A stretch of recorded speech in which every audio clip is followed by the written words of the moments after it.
ఎక్కడుంటున్నావు? అడిగిపోతున్నాను నాన్నగారు. వెళ్ళొద్దు, నాకు కట్టెలు కొట్టడంలో సహాయం చేయు. సరే నాన్నగారు. అక్కడి గొడ్డలు ఉంటది, తీసుకురాపు. సరే నాన్నగారు.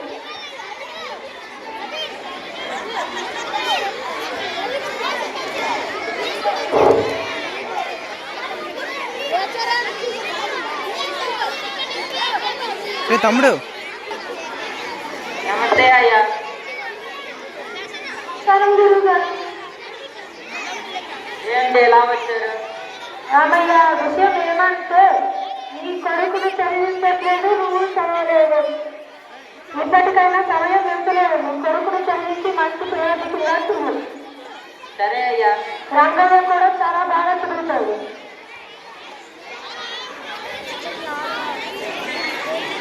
మరుసటి రోజు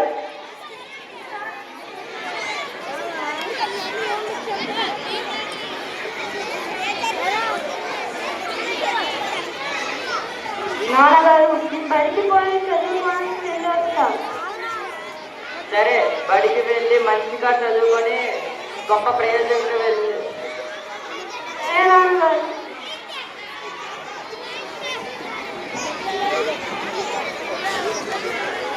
చూశారు కదా రామయ్య మరియు వాళ్ళ కొడుకు సంభాషణ. ఇప్పుడు అప్పారావు మరియు వాళ్ళ కొడుకు ప్రసాద్ సంభాషణ చూద్దాం.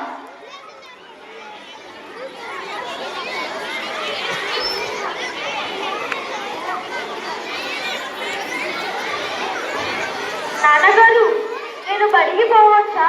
బడికి పోవచ్చు. నాతో పాటు పొలం పనుల్లో సహాయం చేసి. సరే నాన్నగారు.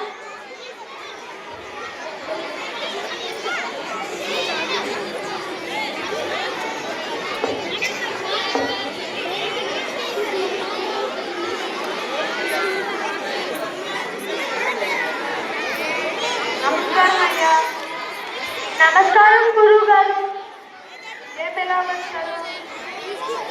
అబ్బారావు, విషయం ఏమంటే రంగయ్యని పంపించినట్టే నీ పిల్లవాడిని కూడా పంపించవచ్చు కదా.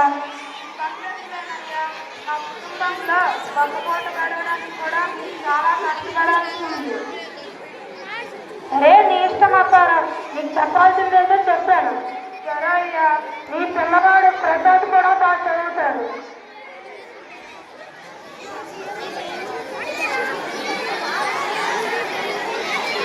కొన్ని సంవత్సరాల తర్వాత అప్పారావు మరియు రామయ్య కలిసినప్పుడు సంభాషణ.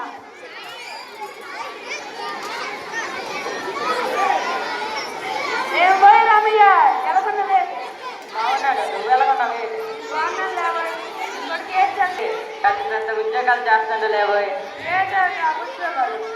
అదేదో సాఫ్ట్వేరో గీఫ్ట్వేరో ఏదో పెద్ద పెద్ద ఉద్యోగాలు చేస్తాను లేబోయ్. సరే పోయి. ఇంతకు నీ కొడుకు ఏ ఉద్యోగాలు చేస్తాను? నా కొడుక పొలం పనుల్లో రాత్రి పనులు అంటూ కంటి పనులు పని చేస్తాను. సరే, వెళ్ళు. సరే.